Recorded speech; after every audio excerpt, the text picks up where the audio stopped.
अस्सलाम वालेकुम। लेक्चर 60 आज लेक्चर 60 स्टार्ट करते हैं जी। कैफ 1 FAR 1 का जी। ये क्वेश्चन, पहला क्वेश्चन हो गया था, दूसरा कर लिया था, चलें तीसरे को भी देख लिया था। चौथे में को मसला, चौथे में जो मसला था वो मैंने डिस्कस कर लिया था। प्रैक्टिस सेट 2 था आपकी किताबों में। कितने बच्चों ने ट्राई किया घर पे? सॉल्यूशन देख लिया था? कोई मसला तो नहीं है? मैं चाह रहा हूं, क्या नहीं मिला? क्या नहीं मिला? क्यों नहीं मिला? मैंने क्या कहा था? प्रैक्टिस सेट 2 किस लिए बताया था? किताबों के अंदर मौजूद है। क्या हो गया? बुक में था बेटा, सिर्फ नाम बदला हुआ था, मैंने कहा था। ओके अच्छा जी। डैफोडिल तो मैंने करवाना है, ये सवाल तो मैं आज करवाना चाह रहा हूँ। मैं चाह रहा हूँ कि 4th और 5th सेम थे तकरीबन। 5th में जरा IS 8 भी शामिल था, तो मैं 5th ही क्यों ना करा दूं। इसलिए पूछ रहा हूँ कि 4th में कोई मसला है तो बताएं, वरना 4th भी कर लेते हैं, फिर 5th आज हो ना हो। बोलो 5th। ये जो कह रहे हैं ना 4th करवा दें, ये घर पे भी कुछ कर लिया करें। बट ट्राई किया तो सॉल्यूशन देख लो बेटा।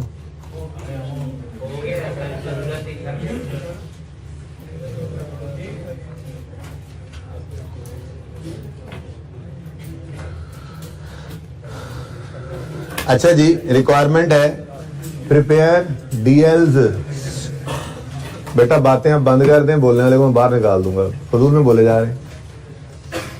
Prepare DLs statement of changes in equity for the year ended 31 December 17 along with comparative figures. मतलब 16 और 17 की statement of changes in equity बनानी है। ठीक हो गया? दोनों साल की मांग ली है तो दोनों सालों की बनाएंगे तो सही।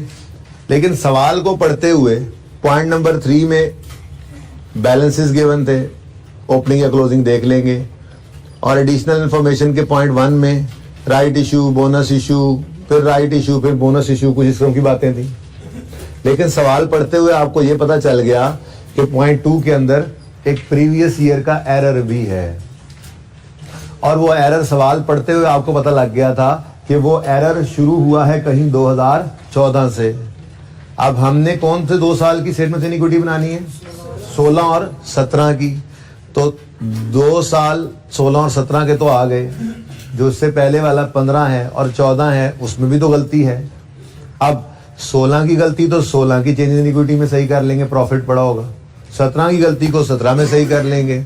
तो उससे पहले जो है 2 साल 14 और 15 उसको ओपनिंग। तो इसका मतलब IS 8 अप्लाई करते हुए हमें ओपनिंग को 2 दफा लिखना पड़ना था बस। तो IS 8 को एंड पे अप्लाई कर लेंगे। मेरा दिल तो ये कह रहा है कि क्यों ना हम पहले IS 1 को पूरा सवाल कर ले। ठीक है, जो जैसा पिछला सवाल था। ठीक है, यानी सिर्फ स्टेटमेंट इन इक्विटी पहले बना ले, उसके बाद फिर IS 8 भी थोड़ा सा अप्लाई कर लेंगे। लेकिन समझाया सिर्फ इस बात को इसलिए क्योंकि फॉर्मेट बनाते हुए ओपनिंग को 2 बार लिखना है। क्यों लिखना है 2 बार? क्योंकि 16 और 17 की चेंज इन इक्विटी बनानी है। लेकिन एक गलती ऐसी है जो 14, 15, 16, 17 की है। तो 16 और 17 की गलती को तो 16 और 17 के प्रॉफिट सामने पड़े होंगे, उसमें सही कर लेंगे। जो उससे पहले के 2 साल की गलती है उसको ओपनिंग में सही करना पड़ेगा, इसलिए 2 दफा लिखना है। ठीक है, तो फॉर्मेट बना लेते हैं।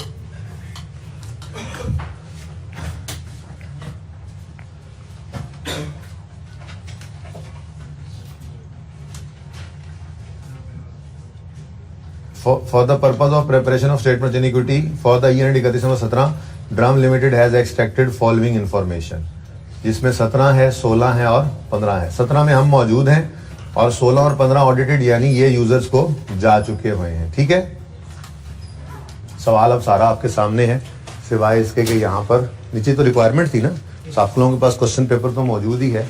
बहरहाल मैं यहाँ पे लिख देता हूँ, ये है 17, ये 16 और ये 15। ये ड्राफ्ट है क्योंकि ये अभी हमारे पास ही है और ये ऑडिटेड है, मतलब ये वाली फाइनेंशियल स्टेटमेंट्स यूजर्स को चली गई होंगी। ठीक है जी। चले जी, सही हो गया। फिर पहले फॉर्मेट बना लेते हैं, ठीक है। लेकिन ज़रा एक नज़र डाल लें क्या कुछ है। शेयर कैपिटल है, जनरल रिजर्व्स हैं, रिटेन्ड अर्निंग्स हैं, रीवैल्यूएशन सरप्लस है, और राइट इशू हो रहा है, हो सकता है, हो क्या सकता है, 10 रुपये वाला शेयर 18 में दे रहे हैं, फिर 10 वाला शेयर 15 में दे रहे हैं, तो शेयर प्रीमियम ने भी आ जाना है। पहले नहीं भी पड़ा तो आ जाना है, इसलिए 5 कॉलम्स तो मेरे इसमें बनने हैं, और एक आधे कॉलम की जगह एहतियातन छोड़ देंगे, ठीक है। सही है, वैसे ज़्यादा तो नहीं थे, 5 ही थे ना। अच्छा चलो, टोटल का कॉलम बनाएंगे 1 2 3 4 और 5 जी। नाम बता दें बिजनेस का जी। Brahm limited. Statement of changes in equity, और मैं जरा थोड़ा सा यहीं पर ही बस कर लूं। वैसे आपने पूरा नाम लिखना है, स्टेटमेंट ऑफ। भाई ये ना एक एक नंबर काटना शुरू कर दो इनका। जो ऊपर बिजनेस का नाम नहीं लिखता, स्टेटमेंट का पूरा नाम नहीं लिखता, और ईयर एंड नहीं लिखता, ये 5 चीजें जो है ना, 5 चीजें ये जरूरी हैं। रिपोर्ट का नाम, रिपोर्टिंग एंटिटी का नाम, रिपोर्टिंग पीरियड, रिपोर्टिंग करेंसी, और लेवल ऑफ राउंडिंग ऑफ। क्या मतलब? नाम ड्रम लिमिटेड बना क्या रहे हो? Statement of changes in equity, SOCI नहीं बना रहे, statement of changes in equity. फिर ये हो गया रिपोर्ट का नाम, फिर reporting period for the year ended जो भी हो, फिर रिपोर्टिंग करेंसी रुपीज में है, डॉलर में है, फिर लेवल ऑफ राउंडिंग ऑफ 1000 में है, मिलियन में है, ये सिर्फ रुपीज में ही है। ये 5 चीजों में से कोई भी चीज कम हो, एक नंबर काट लेना, ठीक है। ओके, ये ऐसे नहीं सीखेंगे, इन्हीं को फिर 49 मार्क्स वाला मैसेज आ जाता है ऐसी हरकतें करने से, ठीक है। फॉर द ईयर एंडेड 31 दिसंबर 17, और चूंकि एरर है, वैसे तो मैंने कहा था चलो 2 लाइनें खाली छोड़ देना, एहतियातन 2 लाइनें खाली छोड़ देना जब आईए सेट आ जाए। आईए सेट क्या है? आईए सेट क्या है भाई? चेंज इन एस्टीमेट का कोई मसला नहीं था। नई चीज क्या पड़ी थी? हाँ, नंबर काटो इनके, ऐसे हर एब्रीविएशन पे। चलो इस बार वार्निंग है, नेक्स्ट टाइम से सीए करंट एसेट को लिख देते हैं, एनसीए नॉन करंट एसेट को। क्यों भाई? तुम लोगों का पेपर पास हुआ है अभी? जब हो जाए तो कर लेना ऐसे, ठीक है भाई। कि एब्रीविएशन, रिक्वायरमेंट में एब्रीविएशन यूज नहीं करने। रिक्वायरमेंट है जर्नल एंट्री, तो अक्यूमुलेटेड डेप्रीसिएशन पूरा लिखना है, एक्डेप नहीं लिखना। बात समझ रहे हो? और अगर वर्किंग कर रहे हो तो फिर जो मर्जी करो, जो दिल आए करो, ठीक है। तो रिक्वायरमेंट में बड़ा ध्यान किया करो, एब्रीविएशंस यूज नहीं करने, ओके। अगर कहा गया बैलेंस शीट के एक्सट्रैक्ट्स बनाओ तो फिर नॉन करंट एसेट्स लिखो, एनसीए नहीं लिखना, ठीक है। अच्छा भाई, मैं बात कर रहा था आईए सेट की। आईए सेट में 3 चीजें हैं। एक चीज हम पहले ही पढ़ चुके हैं आईए सेट से भी, वो चेंज इन एस्टीमेट, उसको साइड पे रखो। फिलहाल बात कर रहा हूं मैं 2 चीजों की, पॉलिसी में चेंज आ जाए या प्रीवियस ईयर का कोई एरर आ जाए। प्रीवियस ईयर का जो एरर है उसकी तो अकाउंटिंग आज सीख रहे हैं आप, मैं सिखा रहा हूं, ठीक है। लेकिन है बिल्कुल वैसी। बहरहाल अगर पॉलिसी चेंज हो तो भी रिट्रोस्पेक्टिवली चेंज करके लाना पड़ता है, जहां तक मुमकिन हो वापस जाते हैं। और अगर प्रीवियस ईयर का कोई एरर हो, मटेरियल कहे ना कहे, हमारे सवाल में दे तो हमारे लिए मटेरियल ही है, ठीक है ना। बहरहाल वैसे असल चीज क्या है, मटेरियल एरर प्रीवियस ईयर का कोई डिस्कवर हो जाए उससे हम सही करते हैं, छोटे मोटे को नहीं करते। लेकिन हमारे सवालों के अंदर जो होगा वो हमारे लिए मटेरियल होगा, हमने मटेरियलिटी खुद जो है ना वो डिस्क्राइब नहीं करनी, खुद डिटरमिन नहीं करनी, ठीक है ना। अच्छा, बहरहाल बात क्या हो रही थी, चेंज इन पॉलिसी आ जाए सवाल में तो भी रिट्रोस्पेक्टिवली हम जाके सही करते हैं, यानी जहां तक मुमकिन हो वापस जाते हैं। ऐसे ही अगर प्रीवियस ईयर का कोई एरर पकड़ा जाए तो भी हम रिट्रोस्पेक्टिवली उसको सही करके आते हैं। रिट्रोस्पेक्टिव का मतलब होता है जहां तक मुमकिन हो पिछले सालों में वापस जाके उसको सही करो। और प्रोस्पेक्टिव वो चेंज इन एस्टीमेट था, सिर्फ करंट ईयर को सही करो और फ्यूचर को सही कर लो, ठीक है। अब सवाल के अंदर अगर था तो change in statement in equity का सवाल ना, लेकिन उसमें क्या आ गया, एरर। ये ऐसे ही कोई आ जाता चेंज इन पॉलिसी, तो फिर क्या कर लो, नजर आ गया या नहीं भी नजर आया, 2 लाइनें पहले छोड़ दो, खाली छोड़ दो। अगर कोई एरर या चेंज इन पॉलिसी का इंपैक्ट इन 2 साल से पीछे भी जा रहा होगा तो फिर इधर एक बार फिर ओपनिंग लिख देना, 1 लाइन दरमियान में खाली पड़ी होगी। तो ये तरीका बता रहा हूं आपको। आईए सेट अगर मिक्स हो जाए SOCIE बनाते हुए तो 2 लाइनें खाली छोड़ के अपना सवाल नॉर्मल शुरू कर दो। क्या लिखा करते थे, ओपनिंग बैलेंस, ठीक है जी। उसके बाद 4-5 लाइनें तो हों ही सही। उसके बाद क्लोजिंग बैलेंस और क्लोजिंग बैलेंस।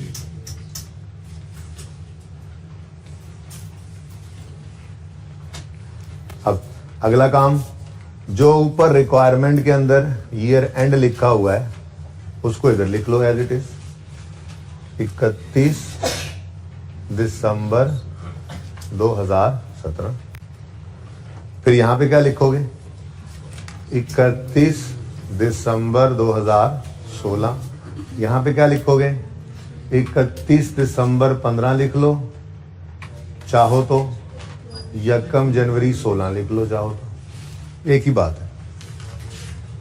ठीक है, अब सवाल पढ़ते हैं क्या कुछ है इसके अंदर। अभी IS 8 वाली एडजस्टमेंट को एंड पे कर लेंगे। IS 8 वाली एडजस्टमेंट क्या है, एडजस्टमेंट नंबर 2। इसके अलावा बाकी सवाल कर लेते हैं। ठीक है, ये 14 नंबर का सवाल तो मुफ्त का ही था। आपको जी हमें तो IS 8 की समझ नहीं आई, तो भाई बाकी ये ओपनिंग तो उठा के लिखोगे, बोलो ओपनिंग तो उठा के लिखोगे कि नहीं लिखोगे। ठीक है, अच्छा उसके बाद यहाँ से जो काम नजर आ रहे हैं करने वाले वो भी तो किए ही होंगे, तो उसके नंबर मिलेंगे। ठीक है, अब share capital and reserves at 31 December 15 and at 31 December 14। मुझे फिलहाल 31 दिसंबर 14 की जरूरत नहीं है, शायद 31 दिसंबर 15 के बैलेंसेस मिल जाए ना तो वो मेरा 1 जनवरी 16 का ओपनिंग बनता है। और 5 कॉलम्स आपने कहे हैं कि जी बना लें, तो 5 कॉलम्स बना लेते हैं। मैं एब्रीविएशंस यूज करूंगा माजरत के साथ। फिगर शेयर कैपिटल, अब एक लाइन थोड़ी सी ऊपर थोड़ी सी जगह होनी चाहिए, लेकिन आप लोग तो माशाल्लाह लिख ही लेते हैं, मुझे पता है ऊपर रुपीज इन थाउजेंड वगैरह। शेयर कैपिटल, फिर शेयर प्रीमियम की जगह भी बना लो। ये सवाल ये इसलिए कहता हूँ, सवाल 2 दफा पढ़ के फिर तीसरी बार शुरू किया करो करने के लिए। 2 दफा पढ़ने वाले को ही जहन में रहेगा ना कि 2 दफा राइट इशू हुआ है और उसमें 10 वाला शेयर 15-18 का बिका है, तो शेयर प्रीमियम ने आना ही आना है। ठीक है ना, वरना तो जगह ही नहीं खाली छोड़ेंगे आप। बहरहाल अगर ऐसा कुछ हो जाए तो एंड पे एक कॉलम की जगह तो वैसे की जगह छोड़ देते हैं आप एंड पे। ठीक है, कोई नई चीज ऐसे पकड़ में आ जाए तो एंड पे। ठीक है, अच्छा नहीं पूरा आता इस तरह सफेद तो लैंडस्केप में सवाल कर लो भाई। ठीक है ना, अच्छा शेयर प्रीमियम, उसके बाद रिटेन्ड अर्निंग्स है, उसके बाद जनरल रिजर्व्स हैं और रिवैल्यूएशन रिजर्व भी कहते हैं इसको, बताया था आपको। रिवैल्यूएशन सरप्लस, जो लिखा हो वही लिख दो, रियल सरप्लस ही लिखा हुआ है तो वही लिख दो। रुपीज इन मिलियन, सवाल का डाटा है तो मिलियन ही कर लें, मिलियंस में ही कर लेते हैं। और पॉइंट्स जो हैं वो फिर 2-2 यूज करते रहना बस, डेसिमल के बाद जरा एग्जैक्ट रुपीज इन मिलियन ही कर लो।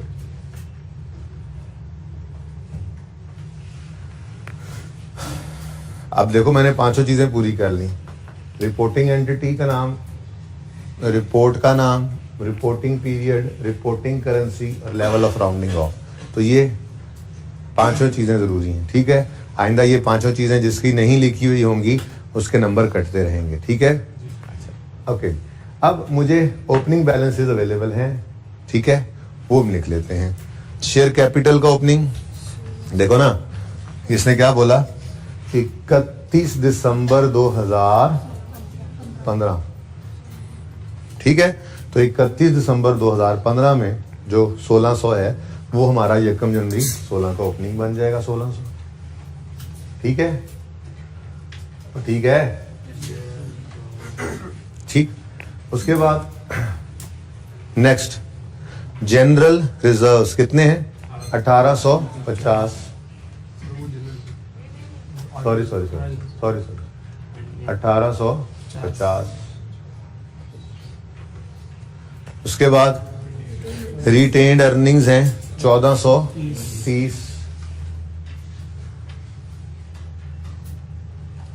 लेकिन इधर देखो, ये ना लिखो, मेरा मशवरा है। क्यों?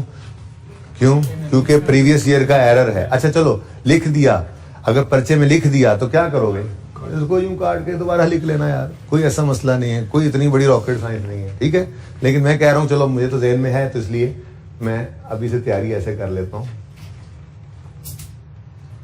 रिटेन्ड अर्निंग नहीं सिर्फ हिलना है इस एरर की वजह से, ठीक है, क्योंकि प्रॉफिट्स ही इफेक्ट होंगे ना, ये एसेट्स लायबिलिटीज होते हैं। ओके, और सही है।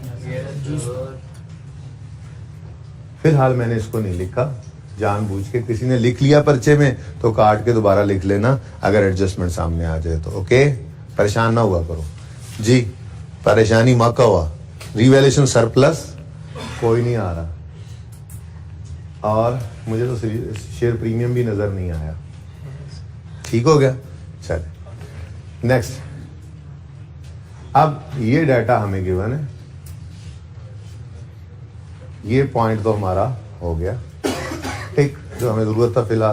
फिलहाल पता नहीं इसका क्या करना है, पता नहीं ये क्यों दे दिया। डाटा कुछ इग्नोर करने के लिए भी दिया होता है सवालों में, लेकिन देखते हैं ये इग्नोर होगा या नहीं होगा। पर जो डाटा दिया हो सारे का सारा यूज करना जरूरी नहीं होता पर्चे में, कुछ इग्नोर करने के लिए भी होता ही है। एनीवेज शुरू करते हैं जी। नेट प्रॉफिट 17 का 17 में आएगा, 16 का 16 में आएगा। फिर ट्रांसफर टू जनरल रिजर्व है, ट्रांसफर टू रिटेन्ड अर्निंग्स है, डेप्रिसिएशन, रिवैल्यूएशन सरप्लस अरोज भी हुआ ड्यूरिंग द ईयर किसी एक साल में, और कैश डिविडेंड वगैरह है। तो मैं ना यहाँ पर दो को ट्रांसफर्स के लिए हर साल में जगह एहतियातन छोड़कर यहाँ पे लिख लेता हूँ प्रॉफिट। क्या लिखूंगा जी? यहाँ पे क्या लिखा हुआ है? नेट प्रॉफिट, तो वही नेट प्रॉफिट का लफ्ज लिख लेते हैं। ठीक है, तो फिलहाल लिख रहा हूँ मैं, बाद में इसको चेंज करना पड़ा तो कर लूंगा। फिलहाल मैं सिर्फ ये बताना चाह रहा हूँ कि ये नेट प्रॉफिट जो है ये 2016 का यहाँ पे आएगा, और इसी तरह से नेट प्रॉफिट जो है नीचे दो को ट्रांसफर की जगह छोड़ के, और कोई मसला नहीं है, ऊपर नीचे हो भी सकती है भाई, आपने एंड पे लिख दिया कोई मसला नहीं, खैर है, ट्रांसफर ऊपर लिख दें बस नंबर मिल जाएंगे। ठीक है, अच्छा, बहरहाल नेट प्रॉफिट 17 का इधर आएगा। लेकिन पॉइंट 2 ने हमें परेशान कर रखा है, और पॉइंट 2 क्या है? Correction of previous year error. और उसके लिए आपको समझाया हुआ है कि स्टेप 1 क्या होता है, सवाल में से गलत प्रॉफिट्स उठाकर हम लिख लेते हैं। ठीक है, अब प्रॉफिट एंड लॉस अकाउंट नहीं बना रहे हैं तो बनाने ना बैठ जाना। Statement of changes in equity के अंदर नेट प्रॉफिट की जो फिगर आ रही है ना, बस उसी को ही यहीं पर ही करेक्ट कर लेंगे। तो बताओ 16 का प्रॉफिट क्या है? 318, और 17 का प्रॉफिट कितना है? 600। ये गलत प्रॉफिट्स आ गए, जब करेक्शन होगी तो यहाँ पे कर लेंगे जैसे पहले किया था, बस इतना सही फर्क था। ये नई चीज है, और यहाँ पर एडजस्टमेंट आनी थी, बाकी सारा सवाल बिल्कुल वैसे का वैसा था। ठीक है, सही है जी। तो ये मैंने यूज कर लिया जहां यूज करना था। 15 के प्रॉफिट का क्या करूं? कुछ नहीं करना। ठीक हो गया। अच्छा, अब सब कुछ तो रेडीली अवेलेबल था, जैसे ट्रांसफर टू जनरल रिजर्व। 15 वाले को क्या करूं? इग्नोर। 16 में कोई हुआ ही नहीं, 17 में ट्रांसफर हुआ 112। तो ट्रांसफर, ये नंबर मुफ्त के, ट्रांसफर टू जनरल रिजर्व, ये मुफ्त के नंबर नहीं छोड़ने। ठीक है, अब मसला सिर्फ ये की है, बस मुझे लेना था, स्केल पड़ा हुआ वैसे। अच्छा जी, रिटेन्ड अर्निंग्स हो रही हैं कम, कितने से बता दो? 17 में 112 से, और जनरल रिजर्व बढ़ रहे हैं 112 से। ठीक है, ये ट्रांसफर टू जनरल रिजर्व हो गया। ठीक, यहां पे कुछ था ही नहीं। ठीक हो गया, आगे बढ़ते हैं। Revaluation surplus arose during the year, ये तो उल्टा आसान सवाल था। ठीक है, अच्छा, 15 को तो वैसे ही इग्नोर करना था, 16 की बात करते हैं। स्टेटमेंट ऑफ, यहां चमक चमक तो नहीं पड़ रही भाई, स्टेटमेंट ऑफ कंप्रीहेंसिव इनकम याद है, जिसमें प्रॉफिट एंड लॉस अकाउंट बनता था, और वो जो सेल से शुरू होता था और चलते चलते नेट प्रॉफिट तक आता था। फिर उसके बाद हम ऐड करते थे अदर, और आ जाता था टोटल कंप्रीहेंसिव इनकम। वो लिखते ही नहीं है हम, जरूरत ही कोई नहीं। ठीक हो गया। अच्छा, अब साल कौन कौन से हैं? 17 और 16, 17, 16, 15 की तो हमें ज़रूरत नहीं है, ठीक है। नेट प्रॉफिट ऑफ 17 650 नज़र आ रहा था हमें। ये सवाल ने जो किया हुआ मैं वो कर, 16 का नेट प्रॉफिट 318, ये सवाल में गिवन है नहीं गिवन? ये सवाल में गिवन, ठीक हो गया। अच्छा, उसके बाद सवाल ने हमें क्या बताया? रीवैल्यूएशन सरप्लस 2016 में अरोज हुआ। उससे पहले तो कोई भी नहीं था, देखो रीवैल्यूएशन सरप्लस था ही नहीं 15 में, ठीक है। अब 16 में अरोज हुआ रीवैल्यूएशन सरप्लस, कितना भाई? 150।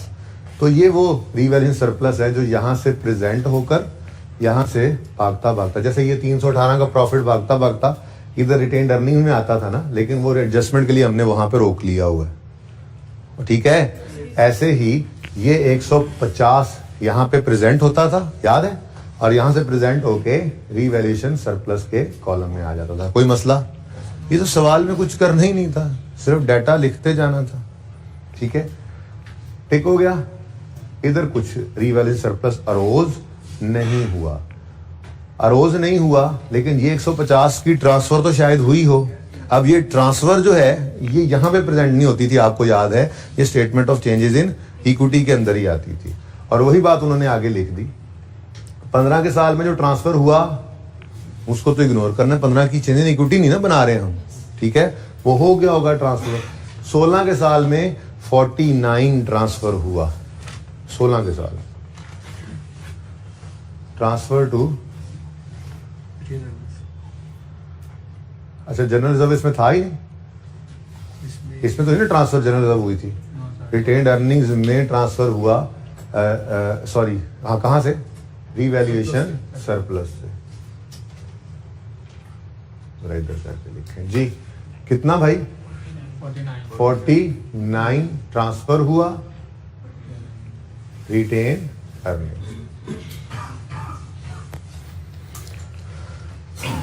अब पता नहीं यार बाकी का सरप्लस क्यों कहाँ गया, यहाँ पे ट्रांसफर क्यों नहीं हुआ, पता नहीं, कहीं कोई क्या?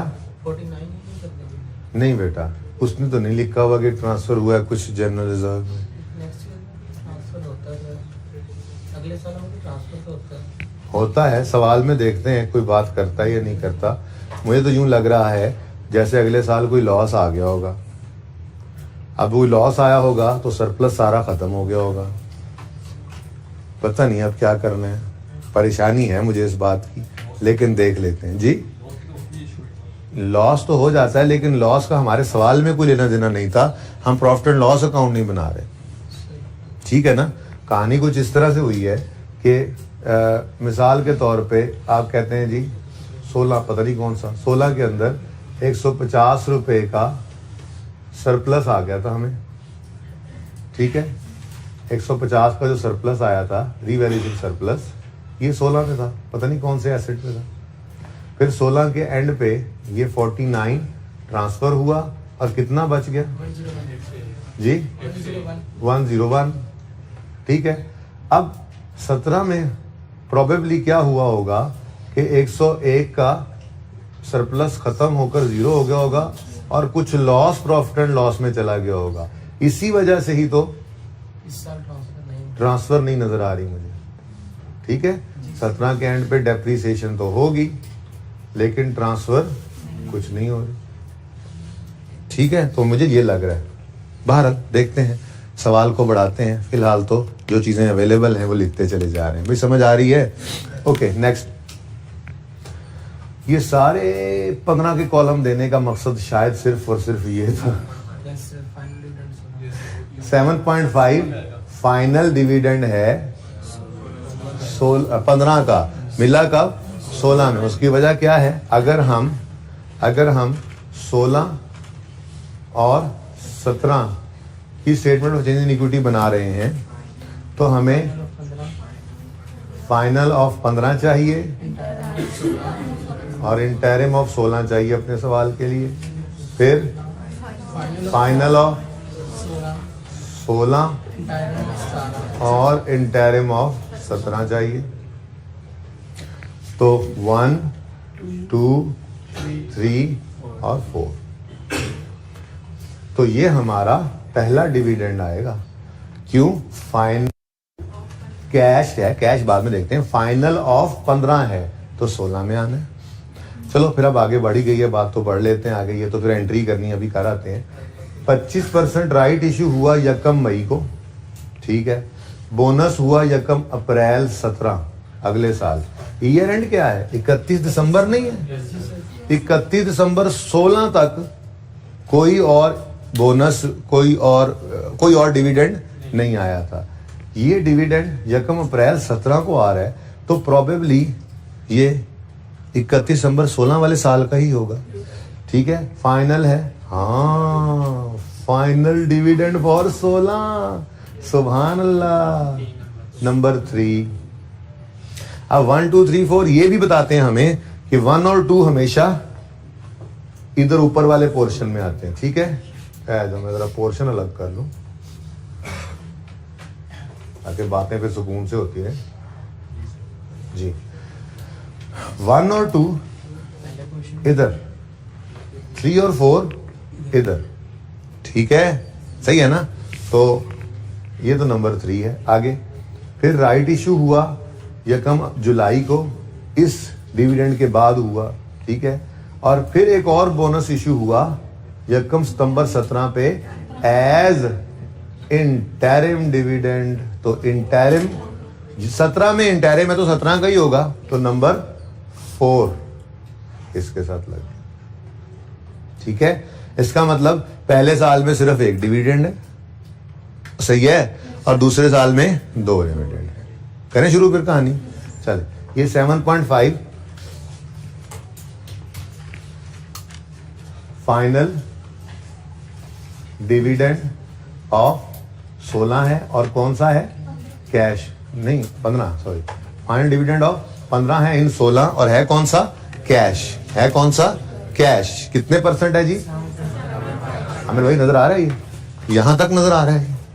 नहीं ना, तो यार फिर सवाल में मैं एक चीज, मैं ये थोड़ी दिखा रहा हूँ कैश लिखा हुआ है, यहां तक पूरी बात दिखानी होती है, ठीक है। ओके, तो 7.5% लेटेस्ट शेयर कैपिटल बैलेंस पे लगाएंगे। लेटेस्ट शेयर कैपिटल बैलेंस कितना है? 1600। तो 1600 का 7.5% आंसर 120। कैश डिविडेंड है तो कैश डिविडेंड की एंट्री भूल गई मुझे। डिविडेंड डेबिट, डिविडेंड पेएबल आपको याद है माशाल्लाह, लेकिन डिविडेंड कहाँ डेबिट करूं? अर्निंग्स में, ठीक है। तो कितना? 120 से डिविडेंड डेबिट रिटेन्ड अर्निंग्स में, और डिविडेंड पेएबल बैलेंस शीट में लायबिलिटीज में क्रेडिट। ठीक हो गया? सही है, आगे बढ़े। नेक्स्ट, अच्छा अब ऐसा है, ये जो राइट इश्यूज है ना, राइट इश्यूज, इनको भी अब ध्यान से देख के चलना पड़ेगा, क्योंकि देखो जब ये बोनस इशू होना है यकम अप्रैल 17 को, तो फिर ये वाले शेयर्स तो शामिल होंगे ही ना, और सही है। तो चलो अब राइट इशू की बात कर लेते हैं। एक राइट इशू हुआ है यकम मई 16 को, इधर आएगा, ठीक है। और दूसरा राइट इशू हुआ है यकम जुलाई 17 को, ठीक हो गया। चलो अब 1 बाय 1 शुरू करते हैं। ध्यान सिर्फ ये रखना है हमने कि जो हमारा 17 का साल ना, गड़बड़ उसमें ज्यादा है, क्योंकि 17 ये तो 16 में हो गया, ठीक है। 16 में शुरू में ही फरवरी में, मार्च में ये 7.5 का डिविडेंड मिल गया होगा। तो फिर उन्होंने बड़े क्लियरली मई का नाम इसलिए लिखा हुआ है कि 4 महीने गुजर चुके हैं पिछले साल को एंड हुए, तो 7.5 का डिविडेंड तो पहले ही बढ़ चुका होगा ना, तो ये राइट इशू तो पहले साल में आ जाएगा। चलो इसको भड़का देते हैं, ठीक है, मुश्किल नहीं है ना 16 का साल। तो यहाँ पे हमने क्या लिखा जी? Right issue. और इसके लिए हमने आज पहली वर्किंग ये कर लेनी है राइट इशू की। तो कहाँ कर लें वर्किंग? उधर ही कर लेते हैं असल में। चलें, इतनी कौन सी वर्किंग हो जाएंगी, वो डेप्रिसिएशन वाली, वो जो 0.4 छोड़ा हुआ है वो भी यहाँ पे आ ही जाएगी इंशाल्लाह। तो वर्किंग 1 राइट इशू। स्टेप 1 में number of shares before right issue. अभी तो देखो, अगर यहाँ पर कोई शेयर्स आ जाते ना, तो वो ऐड होकर हम नंबर ऑफ शेयर निकालते, लेकिन वो लकीली कैश डिविडेंड था, बोनस नहीं था, मुफ्त में शेयर्स नहीं बांटे थे। तो 1600 रुपये, रुपीज 1600 मिलियन। और हर शेयर कितने रुपए का है जी? सवाल ने कहा फेस वैल्यू 10 रुपए है, और शेयर कैपिटल के अकाउंट में तो फेस वैल्यू ही हो सकती है 10 रुपए। तो डिवाइडेड बाय ₹10 जब हमने किया तो 160 मिलियन शेयर्स। दूसरा स्टेप हम क्या करते थे जी? नंबर ऑफ राइट यानी new, number of right shares कितने हैं? तो भाई 160 मिलियन शेयर्स को हम करते थे जी परसेंटेज से मल्टीप्लाई, तो 25% राइट शेयर्स वर इशूड, वो कह रहे हैं। तो 25%, तो कितने शेयर्स आ गए? 40 मिलियन शेयर्स। और तीसरे स्टेप में हम क्या करते थे जी? Journal entry. जर्नल एंट्री होती थी cash debit, share capital credit, share premium credit. हाँ जी, शेयर कितने का हमने बेचा है? 18 रुपए का।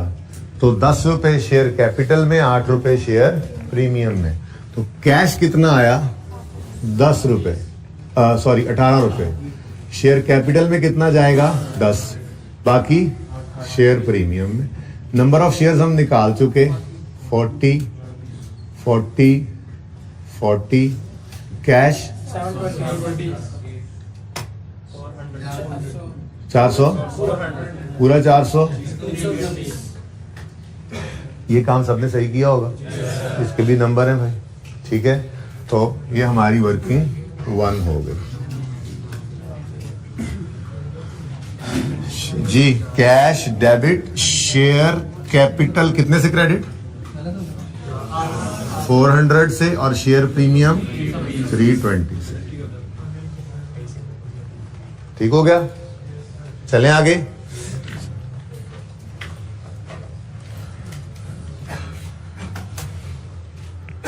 यानी कहने का मकसद ये है कि इस पूरे कॉलम के अंदर सिर्फ एक चीज काम की थी, बाकी सब इग्नोर करना था। ध्यान करते हैं इस चीज का, ठीक है। अच्छा, ओके जी, ये हो गया ठीक। अब आगे आए। अब इधर देखो, ये हमारा 17 का साल है, 1 जनवरी 17 से 31 दिसंबर 17 तक। वो कह रहे हैं जी 1 अप्रैल को एक बोनस इश्यू हुआ है यहां पे। फिर उसके बाद अगली लाइन में कह रहे हैं 1 जुलाई को एक राइट इशू हुआ है, और फिर 1 सितंबर को, बड़ी तरतीब से उन्होंने डेट लिख लिख के बताई होती है सवाल में। ये तो डेट्स ना भी लिखे तो हम उसके लिए भी तैयार हैं। मैंने जो आपको तैयारी कराई थी ना, वो बिना डेट वाले सवाल की कराई थी कि फाइनल ऑफ 16 होगा ना, तो वो पहले 2-3 महीनों में आ जाएगा नजर। डेट्स अगर ना दी हो तो डेट दे दी है। इंटरिम ऑफ 17 होगा ना, तो वो जुलाई अगस्त में 2 महीने में आ जाएगा। मैंने तैयारी आपको करवाई हुई थी डेट के बगैर वाले सवाल की, इसमें तो डेट्स बता दी, तो सुकून ही सुकून है जी। फिर बोनस है, सर्फ एक्सेल नहीं है, दोनों बोनस है। लेकिन ये फाइनल ऑफ 16 था और ये इंटरिम ऑफ 17 था, ठीक है जी। लेकिन दरमियान में राइट इशू भी है, इसलिए फाइनल ऑफ 16 की एंट्री करके फिर राइट इशू की एंट्री करना, फिर इंटरिम ऑफ 17 की एंट्री करना, ये 17 वाले साल के अंदर है, ठीक है। तो ये तरतीब हमारी कुछ बन रही है। फाइनल डिविडेंड ऑफ 16, उसके बाद राइट इशू वर्किंग 2 कर लेंगे इसके लिए, उसके बाद इंटरिम डिविडेंड ऑफ 17 हैं, दोनों ही बोनस, ठीक है। तो करें शुरू। जे भाई तुहाडी मुच्छां नूं वट आ गया तो करिए शुरू। अच्छा, अब bonus issue of 10% was made. Balance चाहिए। मैं तो कहता हूं कोई जरूरत नहीं है बाकी सवाल को खत्म करने की, ठीक है। सिर्फ ये तो कर सकते हैं 16 जमा 4 और तो कुछ भी नहीं हुआ था। ये 2000 रुपए का शेयर कैपिटल मौजूद है। ठीक है, बस इस शेयर कैपिटल के ऊपर ही आपने रेट लगा देना है 10%। जी 200 की एंट्री बोलो। Retained earnings debit. आप कहोगे जी शेयर प्रीमियम से कर लें, मैं कहूंगा रहने दो यार, कोई बात नहीं। जब आईकेएप ने कहा ही है कि दोनों तरफ से नंबर एक जैसे हैं तो फिर एक ही चीज ध्यान में रखते हैं। अनलेस के सवाल खुद कह देता, सवाल ने खुद नहीं कहा तो चिल करो, अपनी पुरानी एंट्री करो। तो रिटेन्ड अर्निंग्स डेबिट, वैसे ये अच्छी कॉर्पोरेट प्रैक्टिस है, लेकिन मैंने आपको समझा दिया है। मैं कह रहा हूँ पर्चे के लिए सिंपल रखने जरा बात को। ठीक है, फिलहाल इसका नहीं पता मुझे, तो वो निकल आएगा बाद में। जी तो ये कहना चाह रहा हूँ कि भाई आपको एक देखो, मैं भूल गया कि एरर हुआ है। हालांकि वैसे मैं आईएएस 8 में सवाल खुद करवाता ना पहले, टेस्ट से पहले, तो पहले पता क्या करता, पहले मैं कहता चलो यार ये गलती होगी, पहले इसको सही करते हैं। वो गलती सही करने के असरात प्रॉफिट में डाल के वो पहले लिखता, फिर बाकी सवाल करता। लेकिन मैंने आपको इस तरह सवाल क्यों करवाया, मैं ये कहना चाह रहा हूँ आपको कि आपको नहीं आईएएस 8 वाली बात की समझ आई, तो देखो तो सही यार कितने को नंबर फिर भी मिल गए। ठीक है ना, तो सवाल को छोड़ना कभी नहीं है, फाइट तो देनी ही देनी है उस सवाल को। ठीक है, और नंबर मिलेंगे उसमें से इंशाल्लाह। ठीक है, अच्छा तो 2000 का 10%, 200 entry, retained earnings debit, share capital credit, retained earnings dividend debit और शेयर कैपिटल क्रेडिट। तो डिविडेंड को डेबिट किया रिटेन्ड अर्निंग्स। अब राइट इश्यू के ऊपर पहुंचे, तो राइट इश्यू में उन्होंने कहा यार टेंशन नहीं लेनी इस दफा, तुमने जरा एडजस्टमेंट पढ़ लो। हाँ जी, टेंशन नहीं लेनी है आपने जो राइट इशू की वर्किंग में इतने पलाल को करने की जरूरत नहीं है। आप पहले number of shares before right issue निकालो, निकले पड़े खैर, और डिवाइड करना है 10 से। फिर आप नंबर ऑफ राइट शेयर्स निकालो, छोड़ो क्या टेंशन लेते हो। इधर देखो 50 मिलियन शेयर्स हमने इशू किए हैं, बस कितने के किए हैं, 15 रुपए पर शेयर किए हैं। तो सीधे ही हम डायरेक्ट स्टेप 3 पे आए। इधर देखो, क्योंकि मुझे क्या चाहिए होता है, जितने पर इशू किया शेयर और जितने नंबर ऑफ शेयर इशू किए, ये दोनों चीजें ही मौजूद है मेरे पास। कैसे, कितने का एक शेयर बेचा, 15 का, इसमें से 10 रुपए शेयर कैपिटल में, 5 रुपए शेयर प्रीमियम में। उसके बाद अगला स्टेप होता था नंबर ऑफ शेयर्स, वो पता है जी 50 मिलियन, 50 मिलियन और 50। जी बोलो 750, 500 और 250। ये वर्किंग दोबारा क्यों आ गई है, वर्किंग 2 है ये। अगर सर इतनी को टेंशन तो ले लें, आपने कहा बिल्कुल टेंशन नहीं लेनी, तो आपने वर्किंग 1 को फिर वर्किंग 2 को वर्किंग 1 लिख दिया, नहीं थोड़ी सी टेंशन तो लें।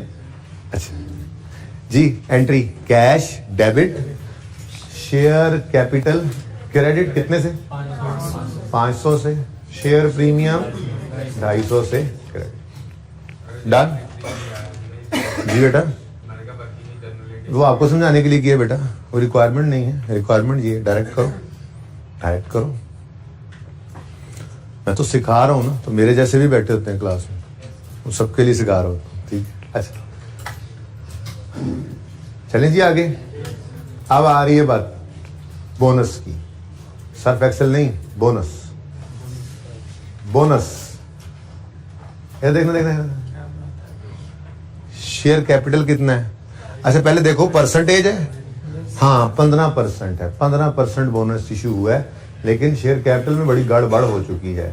2000 भी पड़ा है, 200 भी पड़ा है, 500 भी पड़ा है, तो इन सब के ऊपर लगाओ 15%। ठीक है जी, 405 जी 405 बोनस शेयर है। एंट्री बोलो, रिटेन्ड अर्निंग्स डेबिट और शेयर कैपिटल क्रेडिट।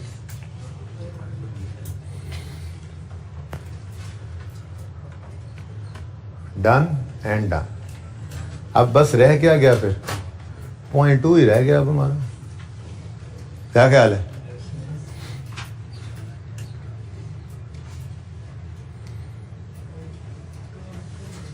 चलें जी अब 0.2 कर लेते हैं।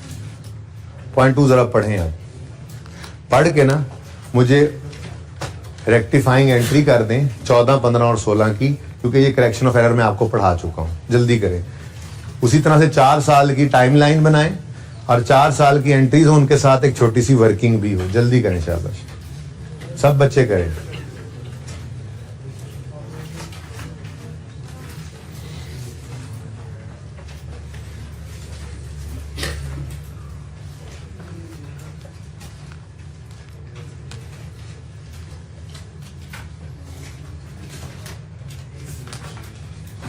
आमिर भाई, ये नजर तो मुश्किल से आ रहा होगा बच्चों को, पहले बताया करें ना। आप तो मैंने बहुत कुछ लिख दिया इसमें। अच्छा सही है, करते हैं इसका कुछ। हाँ नोट्स हैं।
अच्छा जी, मिलके करें अब। After preparing draft financial statements, यानी ये बनाने के बाद ये पता चला है, ठीक है ना। और ये ना भी कहे ना तो आइए सेट के टॉपिक में हमेशा यही अज्यूम करेंगे कि जो गलती बता रहा है ना वो गलती इस साल के अंदर भी हुई है। अव्वल तो वो ऐसे बता दिया करेगा। देखे ना, जब फाइनेंशियल स्टेटमेंट्स ड्राफ्ट ही सही बन चुकी हैं तो जो गड़बड़ पहले नहीं पता थी, गलती पहले नहीं पता थी, वो फिर होती चली गई, वो एंड तक हुई पड़ी है। बात समझ रहे ना। तो पहली बात तो उसने ये बता दिया कि आफ्टर प्रिपेयरिंग ड्राफ्ट, ये पता लगा है, मतलब ये वाली गलती इस साल भी हो गई है। मैं तो ये कह रहा हूं ये बात ना भी लिखे IS8 के टॉपिक के अंदर, आपने हमेशा यही अज्यूम करना है कि जो गड़बड़ उसने बताई हुई है वो इस साल की भी फाइनेंशियल स्टेटमेंट्स के अंदर वो कर चुका है, हम उस साल को भी सही करेंगे। Is it clear? अच्छा, तो बहरहाल इस साल में जी फाइनेंशियल स्टेटमेंट बनाने का पता लगा कि डेप्रिसिएशन है एक प्लांट की जो 700 का था, 25% रिड्यूसिंग बैलेंस से उसको डेप्रिसिएट करना था, उसकी मैन्युफैक्चरिंग यकम जुलाई को स्टार्ट हुई, यानी कि कमर्शियल प्रोडक्शन उसने यकम जुलाई को स्टार्ट की, तो उसकी डेप्रिसिएशन भी उसी दिन से स्टार्ट हुई है। हालांकि प्लांट यकम फरवरी 14 से अवेलेबल फॉर यूज था, तो मतलब उन्होंने 6 महीने डेप्रिसिएट किया, करना था 11 महीने, तो गलती तो हो गई ना। अब मसला ये है कि मेथड रिड्यूसिंग बैलेंस है, तो ये गलती फिर एक साल पे नहीं रुकी, ये 14, 15, 16, 17 तीनों चारों सालों के अंदर ये गलती डेप्रिसिएशन की होती चली जाएगी। ठीक है, तो चलो पहले वर्किंग कर लेते हैं। वर्किंग 3 हमारी होगी यहाँ पे ना, पहले मैं वो कर लेता हूँ वर्किंग 3 में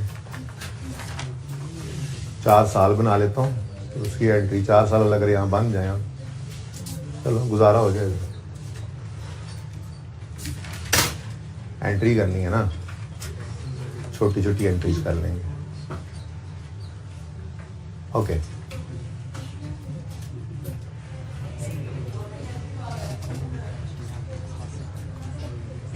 अच्छा जी, वर्किंग 3.1 कह लो या वर्किंग 4 कह लो इसको, ये देख लें जरा आप ध्यान से, किस दिन हमने एसेट को खरीद, समझो आ गया था हमारे पास एसेट, आ गया समझो, यानी अवेलेबल फॉर यूज किस दिन है? यकम फरवरी 14 पे। कॉस्ट कितनी थी इसकी? 700। अच्छा अब इधर देखो जरा,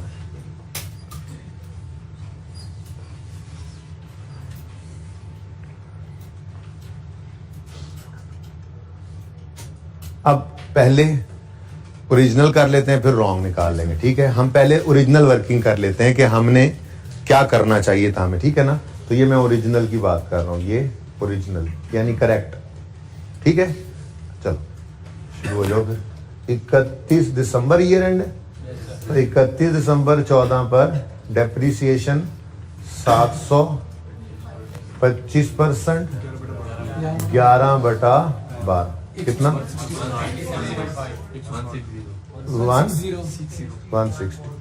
160 का राउंड कर लेते हैं। ठीक है, ये डेप्शन होगी, फिर बुक वैल्यू 540 आएगी, फिर 31 दिसंबर 15 की डेप्रिसिएशन के लिए 540 इंटू 25%, 135, बकाया 405 बच गया। फिर 31 दिसंबर 16 की डेप्रिसिएशन में 405 को पकड़ लेंगे, कितना? 101, बुक वैल्यू 304। फिर जनाबे वाला 31 दिसंबर 17 पर 304 को पकड़ लेंगे, 76, 228। ठीक है जी, ये क्या है जी? Correct original. ये होना चाहिए था, जरा देख लें, समझ में आती है बात? ये क्यों होना चाहिए था? क्योंकि अवेलेबल फॉर यूज यकम फरवरी को जब हमारा ये प्लांट हो गया था, तो डेप्रिसिएशन भी यकम फरवरी 14 से शुरू करनी थी, कर दी हमने।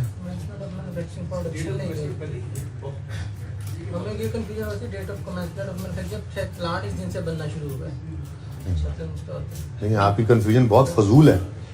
देखें, वो कह रहा है it was discovered that plant costing charge option at 25% reducing balance from date of commencement of manufacturing।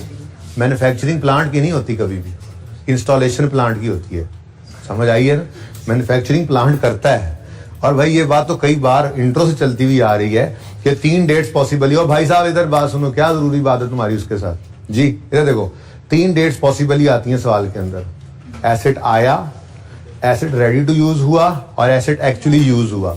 ना एसेट के आने पर डेप्शन स्टार्ट होती है, ना एसेट के एक्चुअली यूज होने पर होती है, बल्कि अवेलेबल फॉर यूज जिस दिन हो जाए उस दिन से डेप्शन स्टार्ट करनी होती है। ठीक है, तो चवल आप मार के थे, गलत ना करो अकाउंटिंग के कॉन्सेप्ट में। ठीक है भाई, ये होना चाहिए था। अब हुआ क्या, वरॉन्ग क्या हुआ, देखो वरॉन्ग 700 कॉस्ट पे तो कोई लड़ाई नहीं थी, लेकिन इधर देखना, जरा इधर देखना, 700 को 25% जब किया तो इन लोगों ने इसको डेप्रिशिएट करना शुरू किया। इन लोगों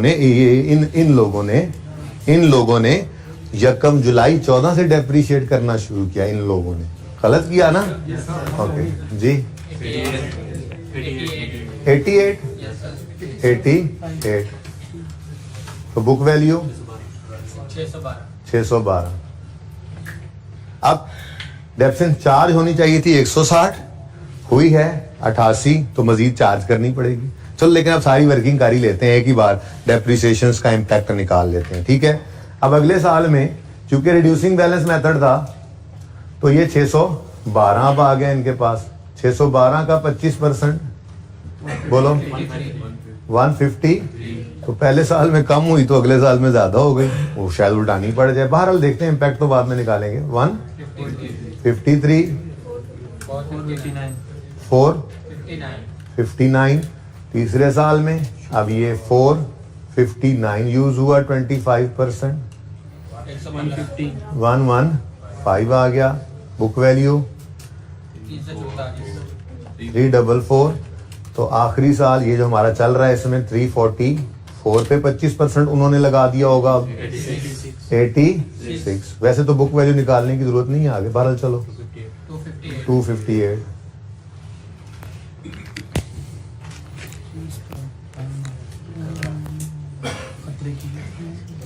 डेप्रीसिएशन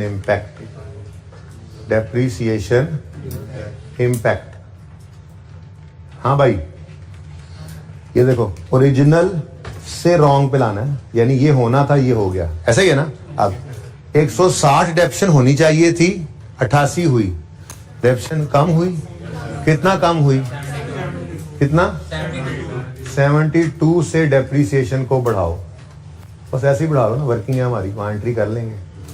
72 से डेप्शन को बढ़ाओ, हाँ भी बढ़ाओ। डेप्शन बढ़ाने की एंट्री क्या होती है? डेप्रीसिएशन एक्सपेंस डेबिट 2014, 15, 16, 17, तो डेप्रीसिएशन एक्सपेंस डेबिट एक्यूमुलेटेड डेप्शन की बजाय मैंने कहा था प्लांट को ही क्रेडिट कर दो। ठीक है, कितने से? 72 से depreciation expense debit plant credit, done, बढ़ा लिया हमने डेप्शन को। ठीक है, आगे बढ़ो।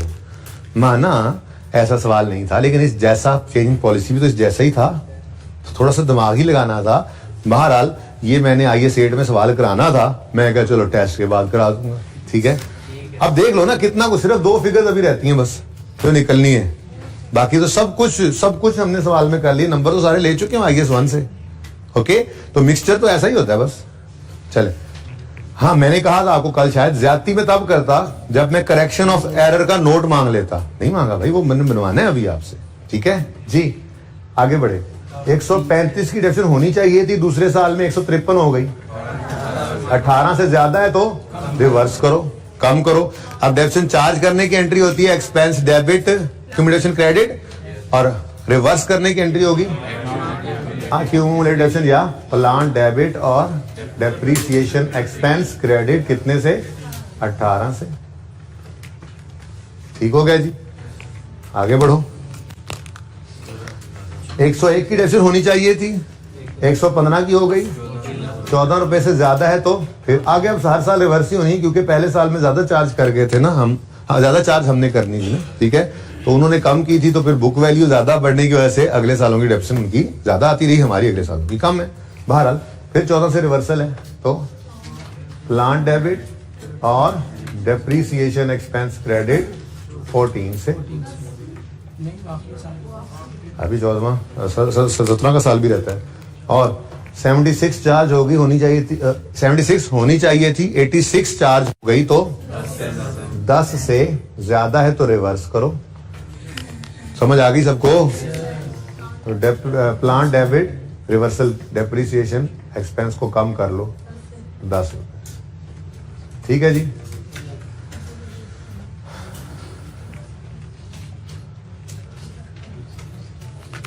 लो भाई, अब डायरेक्ट काम करना है।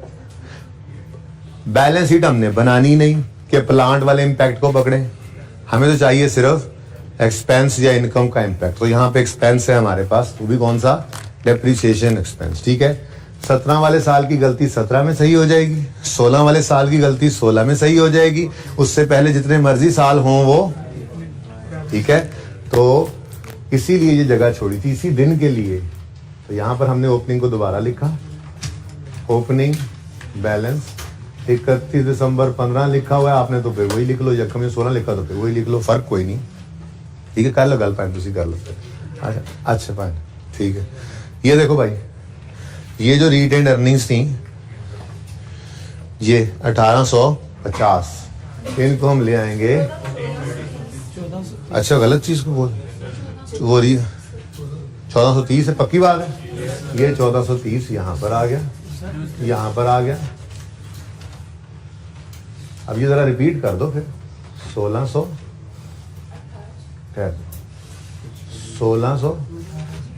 0 1850 0, सिर्फ इसमें चेंज आनी क्योंकि प्रॉफिट हिट हो रहे हैं। ओके, चलो अब शुरू करते हैं काम को, कार्रवाई शुरू करते हैं जी। ठीक है, एडजस्टमेंट ब्लू से हम पास करते हैं। ठीक है, करें शुरू। 17 के साल में एक्सपेंस क्या हो रहा है? कम। एक्सपेंस का कम होना प्रॉफिट को बढ़ाएगा। कौन से साल के प्रॉफिट को? अब प्रॉफिट एंड लॉस बनाते हो सिर्फ उसी साल को देखते हैं जिस साल में खड़े होते हैं। ठीक है ना, यही समझाया था ना, बैलेंस शीट तो नहीं बना रहे। अब बात समझ रहे हो? तो कोई मसला है यार? क्या मोबाइल नीचे पड़ा है तुम्हारा? किधर है मोबाइल तुम्हारा? और सामने रखा हुआ है। अच्छा, क्या तबीयत सही है तुम्हारी? अच्छा, ये सही करूं? अच्छा सुनो, एक्सपेंस 10 रुपए से कम हुआ, 17 के साल का एक्सपेंस कम हुआ तो 17 के साल में प्रॉफिट 10 से बढ़ जाएगा। तो 10 रुपए से 17 का प्रॉफिट बढ़ा लो। 17 के साल की गलती सही 16 के साल में आए, 16 के साल की गलती 16 के साल में सही करो। और एक्सपेंस क्या हो रहा है? कम हो रहा है 14 रुपए से। एक्सपेंस का कम होना प्रॉफिट को बढ़ाएगा। 16 का प्रॉफिट कहां पड़ा है? कहां पड़ा है? ये पड़ा है, तो जमा 14। ठीक हो गया। उसके बाद आए हम आगे। ठीक है, प्रायर ईयर एडजस्टमेंट जो है उसके अंदर 2 साल आ रहे हैं तो ब्रैकेट में वर्किंग कर लेते हैं। ठीक है, रिलैक्स हो। एक्सपेंस 72 से बढ़ गया। एक्सपेंस का बढ़ना प्रॉफिट को, प्रॉफिट का कम होना माइनस के साथ 72 ही है ना। अगले साल आए, ओ एक्सपेंस तो कम हो रहा है, अगले साल में एक्सपेंस का कम होना प्रॉफिट को बढ़ाएगा। अब वो अगला साल भी उधर ही है। ठीक है, तो प्रॉफिट का बढ़ना पॉजिटिव 18। अब नेट में क्या आ रहा है? माइनस। नेट में माइनस है तो 54 माइनस यहां पे लिख दो, और यहां पे हम लिख देंगे प्रायर ईयर एडजस्टमेंट। अब चेंज इन पॉलिसी की वजह से भी यही लिखा था, आज एरर की वजह से भी यही लिख लिया, इसीलिए जनरल सी बात हमने पक्की बना ली हुई है। चलो भाई बताओ भाई 13। लेकिन एक मसला होगा, वो मसला ये है कि सरताज ने चल पड़ना है, फटाफट यहां लिख दो रीस्टेटेड, क्योंकि सरताज के पास तो ये 1430 पहुंचा हुआ है। ये 1430 15 वाले साल की फाइनेंशियल स्टेटमेंट्स का है जो कि ऑडिटेड है, और सही है ना, तो फौरन रीस्टेटेड लिखा आपने। ठीक है जी। अच्छा, उसके बाद भाई और क्या हुआ? हाँ, ये नेट प्रॉफिट अब चेंज हो गया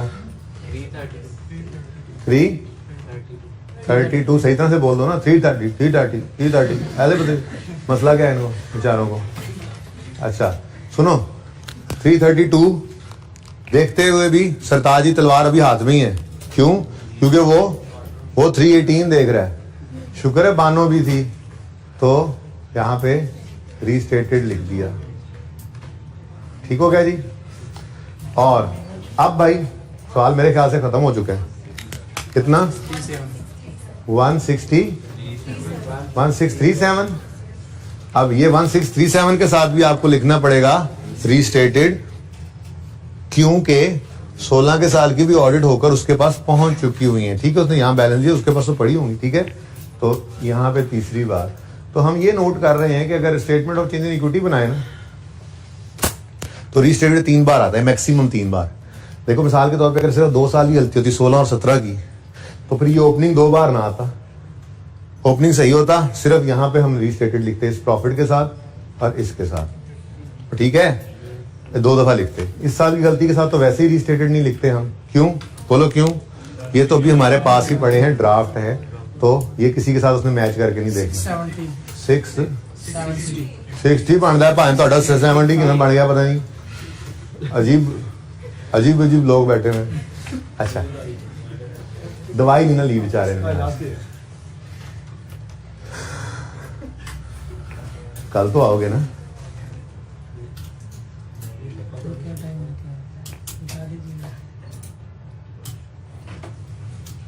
तुम ऐसे नहीं गए, तुम्हें हमें छोड़ के नहीं जा सकते। अच्छा, फिर पहले साल में कोई ट्रांसफर नहीं आई थी तो ये 1850 ही आ गया, और ये पहले साल में 101 है। तो अल्लाह ने फौरन मुझसे बदला लिया, मतलब अल्लाह ने फौरन मुझसे सबक सिखाया। इस पे ऐसा था ना यार, कीड़ा किधर गया, ये की में 670 660 है, फौरन मैंने यहाँ पे 111 लिख के गलती की। तो आगे बढ़े।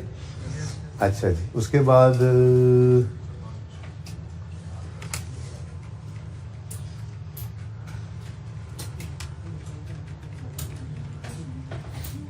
हाँ भाई 3105 3105 570 हाँ 1580 1962। अच्छा, इस पे थोड़ी सी बहस फिर किसी वक्त कर लेंगे, मैं इस पे थोड़ा सा देख लेता हूँ। सवाल ने कुछ ट्रांसफर नहीं कराया, रीवैल्यूएशन का जिक्र भी कोई नहीं हो रहा, तो मुझे नहीं समझ आ रही कि मैं कैसे ये वाली बात अज्यूम करूं। मैंने आपके साथ जी बेटा 16 की हुई है, नहीं 16 की रीवैल्यूएशन हुई थी और 16 में 49 ट्रांसफर भी हुआ है। अब 17 के अंदर अगर होता तो बेटा यहाँ पर उसने डाटा लिखा तो हुआ है। कहाँ से वहां से? नहीं 25% किसको? आप ये कहना चाह रहे हैं कि हम 25% लगाएं और इस पहली गलती भी करें और फिर सही भी करें? ना तो उसने ये लिखा हुआ कि मैंने गलत को चार्ज किया, ना ही ये लिखा हुआ है कि इसको रिवर्स किया। 650 तो प्रॉफिट है ना बेटा, किसको लेस करें? नहीं, लॉस में ये कह रहा हूं कि मैं ये बात आपके साथ कर रहा था, मैं ये कर रहा था कि ये अज्यूम कर सकता हूं, लेकिन फिर मैं आपको ये भी कह रहा हूं ना कि सवाल में कहीं पे कोई इशारा दिया ही नहीं हुआ, तो मैं ये सारी बात कैसे अज्यूम कर लूं? मेरा दिल नहीं मानता इसको। तो फिलहाल तो मैं इसको 101 पे ही छोड़ रहा हूं, लेकिन चलें मैं इसके ऊपर थोड़ी सी और रिसर्च भी कर लूंगा। लेकिन मेरा मानना ये है, अगर सवाल ने 49 नहीं बताया, मजीद ट्रांसफर होना है, डाटा नहीं ना दिया, तो खुद को किसी मुसीबत में डालने की बजाय हम बस ठीक है इसको 0 ही अज्यूम कर लेते हैं। अब पता नहीं क्या वजह रही होगी, या फिर मैं सोचूंगा कोई मेरे जहन को लॉजिक को एक्सेप्ट मेरे जहन ने की तो फिर मैं उसको बता दूंगा। ठीक है, अच्छा कैसा लगा ये सवाल? वैसे ये ICAP का पास पेपर है FAR2 का, और कोई इतना पुराना नहीं है, मेरे ख्याल में कोई 2 साल पहले आया हुआ है। तो जी बेटा, टोटल नहीं किया? कोई टोटल नहीं किया? टोटल कॉलम घर पे बनाना ना, आप कुछ तो खुद भी करो जी। आना चाहिए, कोई बात नहीं, काम चलेगा।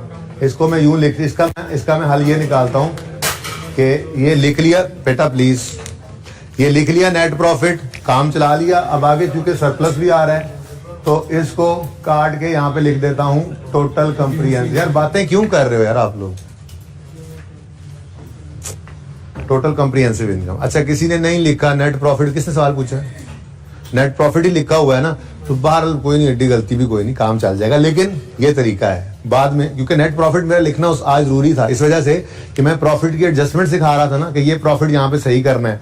तो मैं उस वक्त TCI लिख देता ना तो आप परेशान होते, तो इसलिए मैंने नेट प्रॉफिट का लफ्ज ही लिखा, प्रॉफिट एडजस्ट हो गए।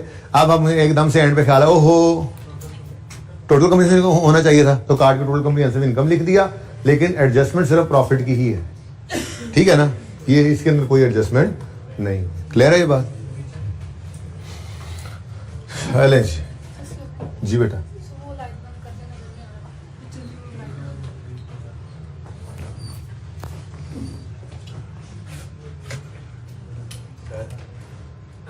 करते हैं कि जो चीज हमें नहीं बताई वो सही हुई है। जैसे आप कह के लॉस आया तो वो क्या पता नहीं लॉस मैंने कहा है ना, यानी कि हमने अज्यूम किया लॉस आया तो उसमें नेट प्रॉफिट में पहले ही यानी कि हमें करके लॉस का सब कुछ करके नेट मैं इस पे सोचूंगा थोड़ा सा, अभी तक मेरा दिल इसको नहीं मान रहा, अभी तक यही सोल्यूशन है, ठीक है। हाँ भाई, इधर कोने वालों में से किसी ने तस्वीर खिंचवानी है तो जल्दी बताएं, 10 रुपए लगेंगे। 5 में कहा, 5 में बचे क्या? ऑनलाइन ऑनलाइन ऑनलाइन कर देते हैं ऑन, बच्चों को तो सीधो कहीं लेने, फाइजिकल वालों को तो कहीं अरे तो गा दिए सवाल, मिटा दे यार, सिर्फ ये बोर्ड साफ कर दो और सवाल तक साफ करना, ठीक है ना, आगे कुछ भी साफ नहीं करना। अभी कुछ बच्चे फोटोग्राफी कर रहे हैं। अच्छा बच्चों, भाई आज का सवाल आपको इंशाल्लाह हैंडआउट में मिल जाएगा।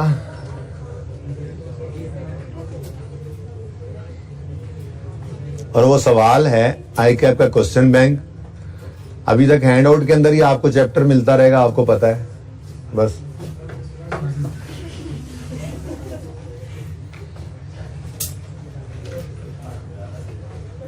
ये मोहानी मैन्युफैक्चरिंग आपके सामने है।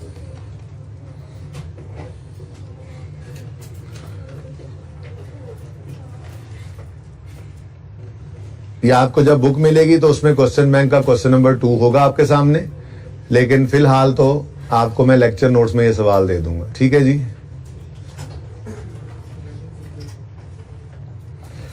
आज भी मैंने करेक्शन ऑफ एरर का नोट नहीं बनवाना, बल्कि इसमें करेक्शन ऑफ एरर हाँ है। अच्छा, इसमें ना आज दोनों चीजें ही हैं, खैर से थोड़ा सा सवाल का लेवल बढ़ाओ, ठीक है। ये इंशाल्लाह अभी हैंडआउट शाम तक आपको मिल जाएगा, ठीक है। जल्दी कोशिश करूंगा। भाई आवाज आ रही है आमिर भाई? मुझे ना मेरा हाथ नीचे आ गया था, ये माइक आ रही है आवाज सही? आपने कान में हैंड फ्री तो लगाई नहीं? नहीं वैसे तो नहीं। आप बताएं आवाज आ रही है? ओके जी।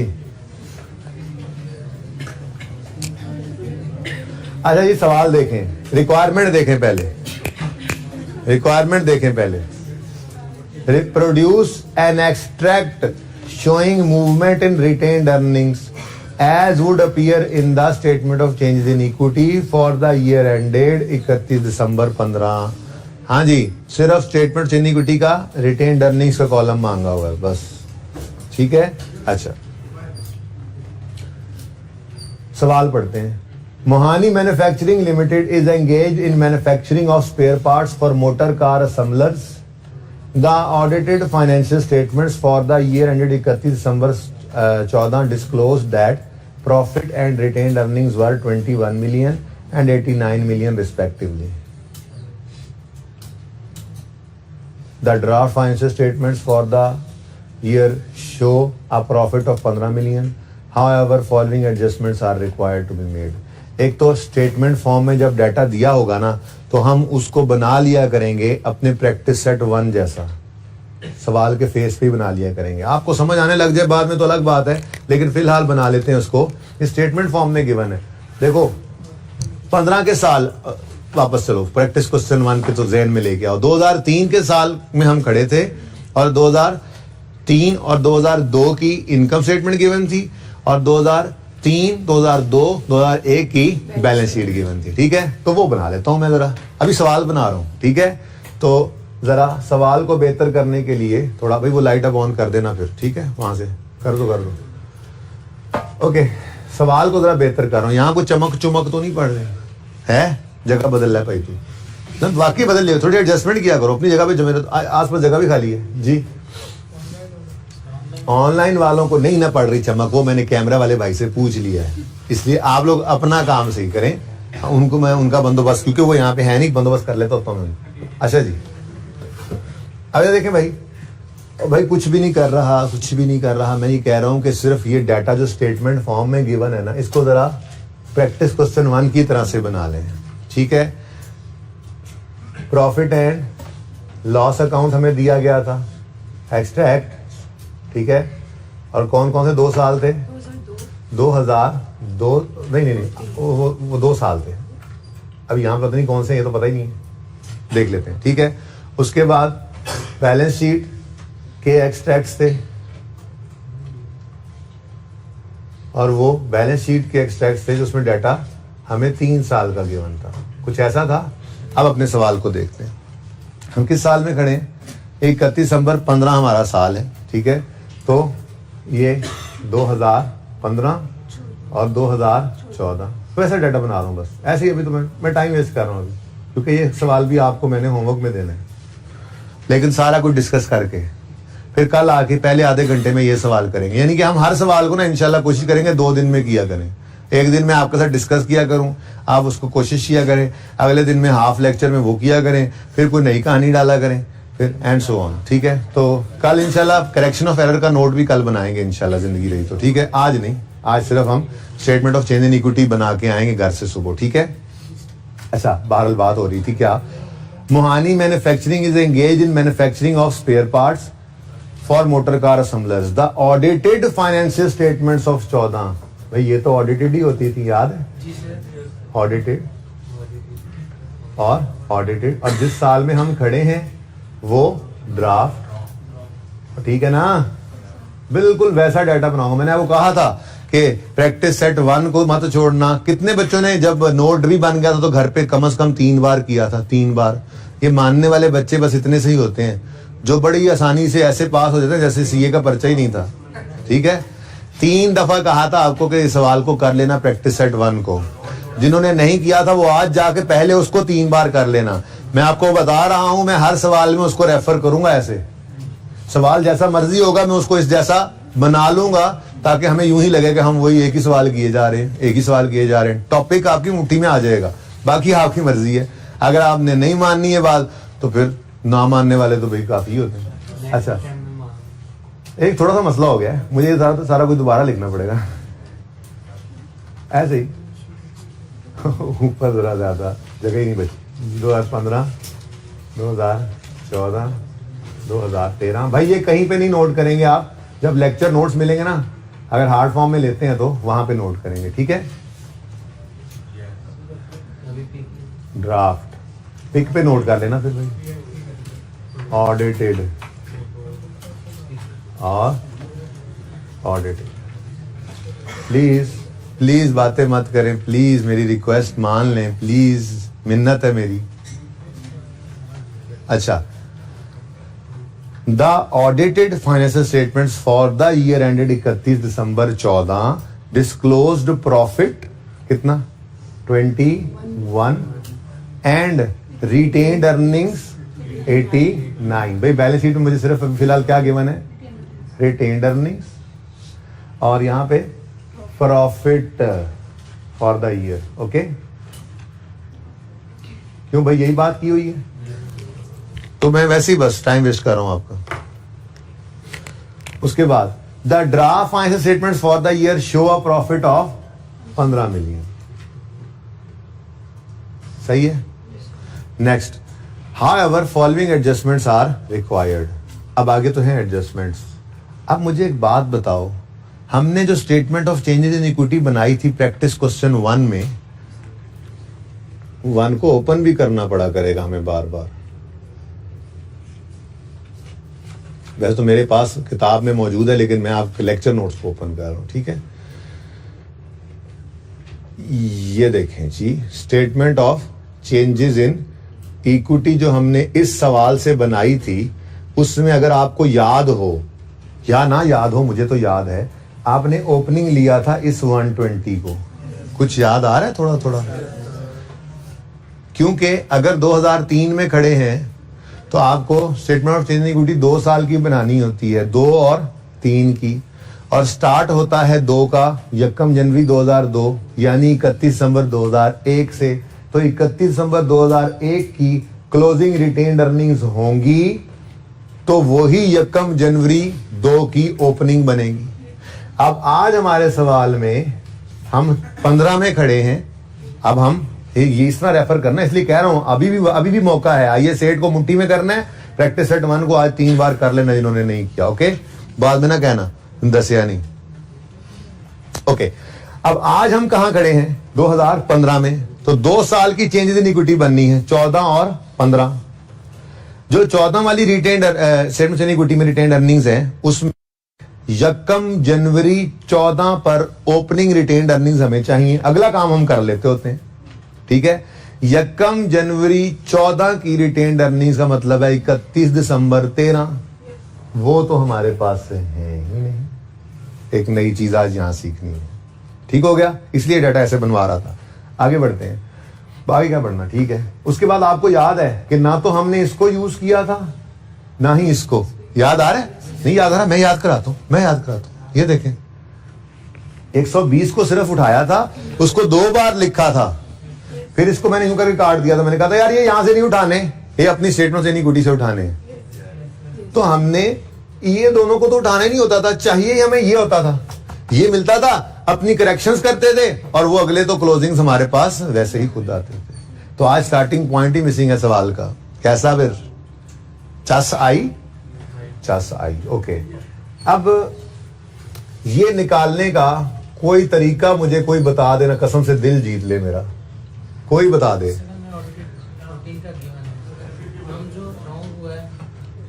रहन दे, कोई और कोशिश करे। और यार ये मैंने पढ़ाया अभी हैं, 4 भी कह दो, नहीं पढ़ाया ना भाई। बस सवाल इतना ही है, मुझे बताओ इसका बैलेंस कैसे। हाँ, इसी से ही होगा, इससे बाहर नहीं जाना अभी। बोलो, कोई तो बता दो, कोई तो दिल जीत लो मेरा। ये कैसे निकालें? एसेट इक्विटी कहाँ है? एसेट इक्विटी, एसेट कहाँ है एसेट? क्यों? अच्छा आप इधर देखो, आप सुनो मेरी बात। रिटेन्ड अर्निंग्स का लेजर बनाना आता है आपको कि नहीं आता? अगर मैं रिटेन्ड अर्निंग्स का लेजर बनाऊं और रिटेन्ड अर्निंग्स का लेजर बनाऊं 2014 का, अकाउंटेंट वाला, कौन सा जी? वो जो अकाउंटेंट ने बनाया था, अकाउंटेंट वाला, सही है। तो इसके अंदर 31 दिसंबर 14 का क्लोजिंग 89 मेरे पास मौजूद है। बोलो। 1 जनवरी 14 का ब्रॉड डाउन ही तो मिसिंग है बस। अब पूरे सवाल में ना 2 एडजस्टमेंट है। एक में वो कह रहा है कोई इन्वेंट्री का इशू है, दूसरे में वो कह रहा है कोई एसेट की गलती है। मतलब पूरे सवाल में डिविडेंड नाम की चीज नहीं। यानी डिविडेंड अगर होता तो वो इस तरफ आता ना, लेकिन वो तो 0 है, कहीं पे सवाल में गिवन ही नहीं है। अब मुझे बताओ, क्या ओपनिंग पे पहुंच सकते हो? कैसे? वो 14 का प्रॉफिट जो गिवन है, 14 का प्रॉफिट आना है इधर, तो फिर ये क्या आ जाएगा? बैलेंसिंग 21, हाँ अच्छा 14, ओके सॉरी 21 जी। बोलो 60। ये भाई किसको समझ नहीं आएगा 68 कैसे निकला? वो हाथ खड़ा करे, जल्दी करे। इधर देखें, ये वर्किंग हमें लाजमी करना पड़ेगी। ये हमें चाहिए, स्टार्टिंग पॉइंट है। ये नहीं होगा तुम्हारा सवाल नहीं होना स्टेटमेंट इन इक्विटी का। प्रैक्टिस सेट 1 से हमने देखा था, सब कुछ ही गिवन था वहां पे। अब ये चाहिए हमें, तो क्या करें यार? ये क्लोजिंग तो गिवन है ना, 31 दिसंबर 14 का 89 गिवन है, 14 का प्रॉफिट भी गिवन है, डिविडेंड नाम की चीज ही कोई नहीं है। अगले सवालों में देखेंगे डिविडेंड भी डालेंगे सवाल में, फिर वहां पर डिविडेंड भी लिख लिया करेंगे, वो तो बात की बात है, ठीक है ना। तो अभी तो कोई नहीं है डिविडेंड, तो क्लोजिंग ये आ गया, प्रॉफिट ये आ गया, तो फिर बैलेंसिंग है ओपनिंग 68। तो ये 68 सवाल में गिवन नहीं था, ये 68 मैंने निकाला है, ये मेरी वर्किंग नंबर 1 बन गई वहां पे, ठीक है। ओके, अब हमारा सवाल रवा दवा हो सकता है, ठीक है। क्या 21 इसमें गलती है। भाई हो सकता है तो पता नहीं क्या कुछ हो सकता है, ठीक है, सवाल बताएगा तो हम वही हो सकता लेंगे ना, हो सकता है।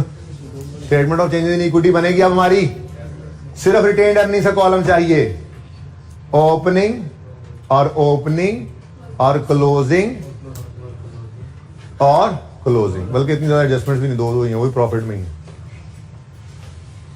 बनेगी चेंज इन इक्विटी। अब ये घर पे बनानी है ना आपने तो, ठीक है, अभी इंशाल्लाह मैं कोशिश करता हूँ अगली क्लास के एंड तक, यानी आपकी जब क्लासेस ओवर हो तब तक आपको हैंड आउट पहुंच जाए, इंशाल्लाह पहुंच जाएगा, ठीक है।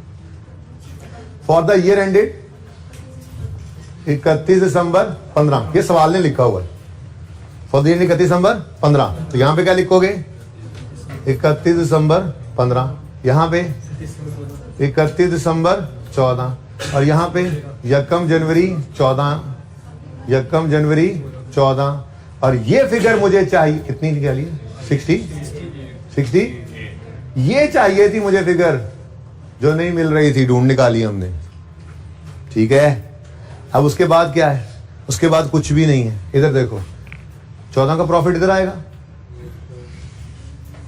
प्रॉफिट ऑफ 14 और प्रॉफिट ऑफ 15, सवाल के अंदर गिवन है गलत वाले प्रॉफिट्स, यस, इधर पढ़ने की जरूरत ही नहीं है, देखो कितना सिंपल कर लिया हमने, 21 और 15, 21 और 15, ठीक हो गया। अब इन गलतियों में से जो गलतियां 15 में होंगी वो यहां से ही कर देंगे, जो 14 में होंगी वो यहां से ही कर देंगे, और जो इससे पहले वाली होंगी वो प्रायर ईयर एडजस्टमेंट की यहां पे कर देंगे, ठीक है, और सही हो गया। अब ये तो हो गया फॉर्मेट, बल्कि सवाल ही हो गया तकरीबन, सवाल में साइंस यही थी, ये ओके। अब उसके बाद वो मेहनत जो IAS 1 शुरू करने से पहले करेक्शन ऑफ एरर में मैंने की थी, वो अब यहां पे अपना लेक्चर नोट्स, अपने लेक्चर्स में वो लेक्चर जरूर ओपन करना जिसमें पहले दिन करेक्शन शुरू कराई थी और स्टॉक की डिस्कशन हुई थी और 3 रूल्स लिखवाए थे। रूल 1 लिखवाया था कि क्लोजिंग स्टॉक और प्रॉफिट का रिलेशन, घर जाके ढूंढना, मैंने लिखवाया था घर जाके ढूंढना, आप भी क्लास में हो बेटा, आप भी, ठीक है जी। क्लोजिंग स्टॉक और प्रॉफिट का रिलेशन क्या है, डायरेक्ट, क्लोजिंग स्टॉक बढ़ेगा तो प्रॉफिट, क्लोजिंग स्टॉक कम होगा तो प्रॉफिट। और दूसरी बात मैंने लिखवाई थी कि closing stock of 1 year becomes opening stock of other, ठीक है। तो जो क्लोजिंग स्टॉक का इंपैक्ट है ओपनिंग का उसके ऑपोजिट होता है, ठीक है। अब management of company has decided to change the method of valuation from FIFO to EFCO। Now this is a change in accounting policy, गड़बड़, ओह 13 से चलना है, ओह एंट्रीज नहीं करनी। मैंने आपको एक मशवरा भी दिया था, वहां पे एक मशवरा दिया था, आपको याद होगा, क्लोजिंग स्टॉक का जब भी इंपैक्ट आए आपने एंट्री नहीं करनी, प्लस माइनस से काम चलाना है, याद है। तो इधर देखो वर्किंग नंबर 1 हमारी जो होगी उसमें हम इंपैक्ट ऑन प्रॉफिट निकालेंगे एडजस्टमेंट 1 का। हमारे पास साल है, ये मैं कल सारा सवाल मैंने करवाना है, ठीक है, ये सारा सवाल कल मैंने करवाना है, बिल्कुल ऐसे ही शुरू से आखिर तक। लेकिन मेरी ये चाहत है कि आप लोग पूरी कोशिश करके, हो सकता है पहले ही कर रहे हैं, ठीक है। अब इधर देखो 31 दिसंबर 13 का स्टॉक जाना क्या है, FIFO से EFCO पर, ठीक है। तो 37 से 35.5 पर गए तो कितने से, 1.5 से क्लोजिंग स्टॉक कम हो गया, क्लोजिंग स्टॉक ठहर जाना, closing stock of 13, closing stock of 13 कितने से कम हुआ, तो क्लोजिंग स्टॉक के कम होने से प्रॉफिट भी कम हो गया। आगे बढ़ो, अभी ओपनिंग मत सोचो, हाँ भाई 1.5 से बढ़ गया, बढ़ा नहीं बढ़ा, क्लोजिंग स्टॉक 14 का,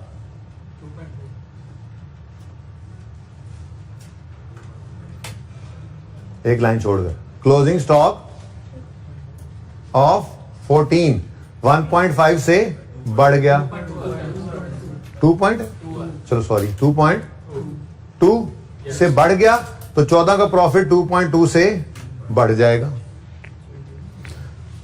15 का स्टॉक 4 रुपए से कम हो गया तो क्लोजिंग स्टॉक ऑफ 15 अगर 4 से कम होगा तो 15 का प्रॉफिट। यहां तक को मसला? अच्छा यहां तक को मसला।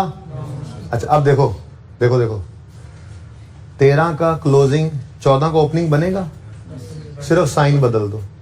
14 को ओपनिंग 15 क्लोजिंग बने, 14 क्लोजिंग 15 का ओपनिंग बनेगा, साइन बदल दो। ये तो आगे जाना है, ये इंपैक्ट निकला है। साइन इसलिए कि क्लोजिंग स्टॉक का बढ़ना प्रॉफिट को बढ़ाता है ना, तो ओपनिंग स्टॉक का बढ़ना प्रॉफिट को कम करता है। ओ इतना नहीं सोचना जिंदगी में, क्लोजिंग ही याद रखना है बस, ओपनिंग का ऑपोजिट। ठीक है, ये कल रूल दोबारा लिखवाऊंगा। प्लस इसी इंपैक्ट वाली वर्किंग में ना ये डेप्रिसिएशन की छोटी सी गलती है, इसको भी कर लेना। अब यहां से निकलेगा आपका इंपैक्ट 3 साल का। 15 वाले इंपैक्ट को 15 में सही करोगे, 16 में प्रॉफिट नेट में बढ़ा या कम हुआ 16 में सही करोगे, और ये 14 में, और ये 13 वाला ओपनिंग में। इंशाल्लाह आप बना लोगे ये चेंज इन इक्विटी, मुझे अल्लाह की राह से उम्मीद है। घबराना बिल्कुल नहीं है, क्योंकि ये सवाल मैंने खुद करवाना है कल। अल्लाह हाफिज।